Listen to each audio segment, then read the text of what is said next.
आज दिनांक 19 अक्टूबर को 3 शातिर नकबजन और चोर हैं, इनकी गिरफ्तारी हुई है थाना क्षेत्र मड़ियाव में, जिनके नाम है मोहम्मद हारून, शुभम सोनकर और अंकित शर्मा। मोहम्मद हारून जो है वो मूलतः भोपाल का रहने वाला है, मध्य प्रदेश का। शुभम सोनकर कानपुर का रहने वाला और अंकित शर्मा ये मड़ियाव का रहने वाला है। तीनों यहाँ पर फ़िलहाल किराए के मकान पर जगलाल पेट्रोल पंप के पास ही रहते थे।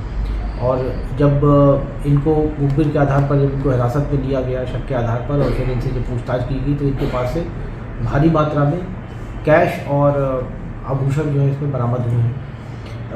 टोटल जब इनसे डिटेल में इंटरोगेशन हुआ, पूछताछ हुई, तो इन्होंने 11 घटनाओं के बारे में इन्होंने बताया कि इनके द्वारा ये कारिज की गई है। ये मूलतः ये ज़्यादातर मड़ियाव क्षेत्र में ही ये एक्टिव थे और यहीं पर ये घटनाओं को अंजाम देते थे। इसमें टोटल 11 घटनाओं का सफल अनावरण हुआ है। इनके पास से जो बरामदगी हुई है उसमें पाजेब है, पायल है, बिछिया है, मंगलसूत्र है, आदि करके आदि कई सारे इसमें आभूषण जो है वो बरामद हुए हैं और लगभग 35,500 रुपये जो पुलिस ने बरामद किए हैं। सर तीनों लोग एक साथ रहते थे, फिर संपर्क में कैसे आए दूसरे के? ये एक ही मोहल्ले के रहने वाले हैं और ये शातिर किस्म के चोर हैं और ये इतने शातिर हैं कि इससे पहले ये कभी पकड़े नहीं गए, ना ही ये कभी जेल गए। जो अभी तक हमारी जो इंटरोगेशन में जो सामने आया है, इससे पहले ये हमेशा पुलिस को चकमा दे करके और लॉ इन्फोर्समेंट एजेंसीज को चकमा दे करके ये फरार हो जाते थे। इनको हिरासत में लिया गया है और इनको माननीय न्यायालय के समक्ष प्रस्तुत किया गया। किस तरह के सर ये मकानों को चिन्हित करते थे, कैसे चिन्हित करते थे? यूजुअली जो बंद मकान होते थे जिसमें ताला पड़ा होता था, या फिर जो अर्धनिर्मित मकान होते थे, उन मकानों को ये टारगेट करते थे, रेकी करते थे, टारगेट करते थे।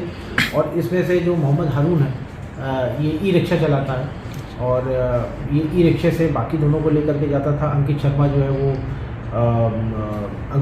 है वो निगरानी करता था और ये दोनों जो है मकान में घुस करके जो है सामान चोरी करते थे और सामान को उसी रिक्शे से इसका ट्रांसपोर्टेशन भी ये लोग करते थे। सर ये घटना अंजाम देने के बाद यहीं रहते थे या फिर कहीं भाग जाते थे? नहीं, जैसा मैंने बताया कि घटना अंजाम देने के बाद ये लोग उसको जो भी सामान होता था, आभूषण होते थे या पैसा होता था, उसको फिर ये लोग स्पेंड करते थे अलग अलग तरीके से।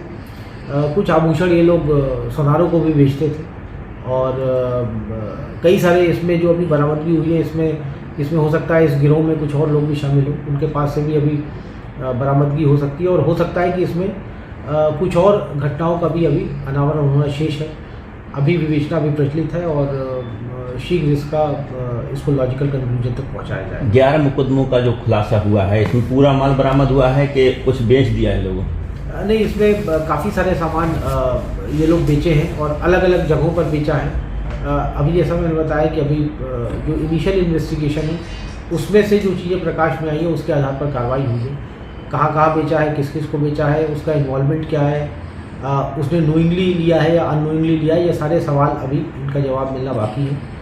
इंटरोगेशन के बाद ही इसके ऊपर कार्रवाई हो पाएगी।